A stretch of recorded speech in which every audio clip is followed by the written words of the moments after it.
C'est un penseur un peu atypique, Castoriadis, parce qu'il est, comme son nom l'indique, il est grec d'origine, il est né dans les années 20 à Thessalonique, sauf erreur, et il quitte la Grèce avec toute une série d'autres très grands intellectuels grecs, par exemple Kostas Axelos ou Kostas Papayonnaou en 1945, pour fuir le régime, se sachant en danger pour leur santé, même en danger de mort. Donc ils sont envoyés par le directeur de l'école française d'Athènes de l'époque, dont j'ai oublié le nom. Ils sont tous envoyés sur le même bateau, qui est devenu un bateau assez célèbre dans l'histoire intellectuelle du XXe siècle. Et donc ils sont envoyés à Paris et ils vont faire, alors pour Castoriadis c'était inscrit en thèse à la Sorbonne, il ne l'a jamais fait finalement, mais ils sont a priori sur des projets universitaires ou intellectuels. Mais en fait, ce qui se passe, en tout cas pour Castoriadis, mais les autres aussi ont des engagements politiques, c'est qu'il entre dans les cercles trotskistes français dès son arrivée en 1945. Il établit une scission à l'intérieur de la 4e internationale en 1946 avec Claude Lefort, qui est un autre personnage important du parcours de Castoriadis, et ils vont fonder à peu près dans ces années-là à la fois un groupe et une revue qui va s'appeler Socialisme ou Barbarie, donc reprenant l'alternative de Marx, qui va être une revue extrêmement confidentielle qui paraîtra de 49 à 65, avec une périodicité très, très aléatoire. Il y a des années où il n'y a qu'un seul numéro, d'autres où il y en a 4 ou 5, et qui va en fait être construite autour d'un point principal qui est l'analyse de la bureaucratie.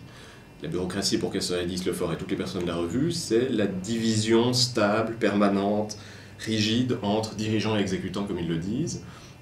Et c'est quelque chose qui, selon eux, est venu remplacer l'analyse marxiste traditionnelle en termes de rapport de production, c'est-à-dire capital-travail. Ce qui est important au XXe siècle pour eux, c'est pas la division de capital et travail, et non pas en particulier la propriété des moyens de production, mais la division entre dirigeants et exécutants. Alors ça a eu une conséquence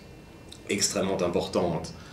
qui en fait est un peu la marque de fabrique de la revue, c'est la caractérisation de l'URSS comme un État bureaucratique, au même titre que les États-Unis, que les systèmes de l'Ouest. Donc le discours de Socialisme ou Barbarie, dès le départ, c'est de dire URSS, États-Unis, enfin Est-Ouest, c'est la même chose. Il n'y a pas de différence fondamentale, c'est des différences effectivement à l'intérieur de l'organisation du pouvoir, mais ce ne sont pas des différences fondamentales. Et ça, évidemment, ça les met en décalage par rapport au Parti communiste de l'époque, et aussi, dans une certaine mesure, par rapport au Parti trotskiste, puisque pour Trotsky, l'URSS stalinienne est, pour reprendre ces termes, un État ouvrier dégénéré. Donc ce n'est pas la même chose, c'est un État ouvrier dégénéré qu'il faut donc quand même soutenir en cas d'affrontement avec l'Ouest. Alors ça, c'est la période Socialisme ou Barbarie, il y a toute une série de scissions. La revue cesse de paraître en 65, le groupe se dissout en 67, donc juste avant mai 68, de manière assez paradoxale, puisqu'ils ont influencé un certain nombre des leaders de mai 68 en France. Et Castoriadis, à ce moment-là, reconfigure un tout petit peu son parcours, c'est-à-dire cesse le militantisme actif, direct, tel qu'il le pratiquait tel qu'il a pratiqué pendant une vingtaine d'années, et entre dans une espèce de carrière intellectuelle, mais la question est un peu difficile à résumer très rapidement, qui le conduira au début des années 80 à une nomination comme directeur d'études à l'EHESS. Donc à partir de ce moment-là, c'est un travail théorique très important qu'il effectue, et en particulier dans son texte de 75, qui est le texte le plus important de Castoriadis, qui s'appelle l'Institution imaginaire de la société.